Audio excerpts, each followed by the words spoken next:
ಇನ್ನು ಬೆಳಗಾವಿ ಪೊಲೀಸರ ವಿರುದ್ಧ ಗೃಹ ಸಚಿವರು ಗರಂ ಆಗಿದ್ದಾರೆ. ಘಟನೆ ಬಗ್ಗೆ ಮಾಹಿತಿ ನೀಡದೇ ಇರೋದಕ್ಕೆ, ಅಪ್ಡೇಟ್ ಮಾಡದೇ ಇರೋದಕ್ಕೆ ಪರಮೇಶ್ವರ್ ಗರಂ ಆಗಿದ್ದಾರೆ.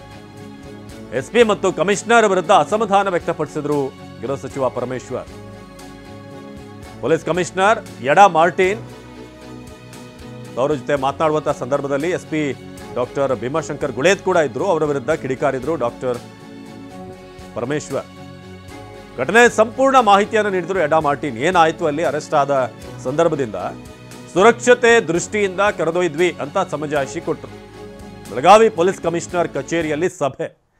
ನಾವು ಸುರಕ್ಷತೆ ದೃಷ್ಟಿಯಿಂದ 3 ಜಿಲ್ಲೆ ಸುತ್ತಿದ್ವಿ, ಒಂದಷ್ಟು ಸ್ಟೇಷನ್ಗಳಿಗೆಲ್ಲ ಸುತ್ತಾಡಿಸ್ಕೊಂಡು ಬಂದ್ವಿ ಅಂತ ಈಗ ಹೇಳಿದ್ದಾರೆ.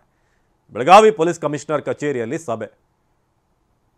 ಸೊ KSRPಯ ಭಾಳಷ್ಟು ಟ್ರೈನಿಂಗ್ ಸೆಂಟರ್ ಕೂಡ ಇದೆ ಬೆಳಗಾವಿಲಿದೆ. ಆದರೂ ಕೂಡ 3 ಜಿಲ್ಲೆ ಸುತ್ತಬೇಕಾಯ್ತು ಅವರು.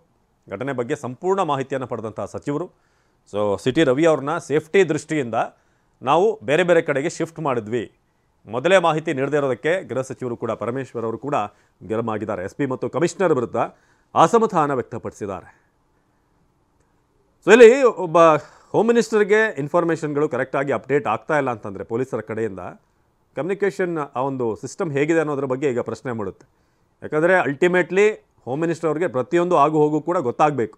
ರಾಜ್ಯದಲ್ಲಿ ಪೊಲೀಸರು ಏನು ನಿರ್ಧಾರವನ್ನು ಕೈಗೊಳ್ತಾರೆ, ಅದು ಕೂಡ ಇಂಥ ಒಂದು ಹೈ ಪ್ರೊಫೈಲ್ ಕೇಸ್ನಲ್ಲಿ, ಯಾವುದೋ ಸಾಮಾನ್ಯ ಪಿಟಿ ಕೇಸ್ ಅಲ್ಲ ಇದು.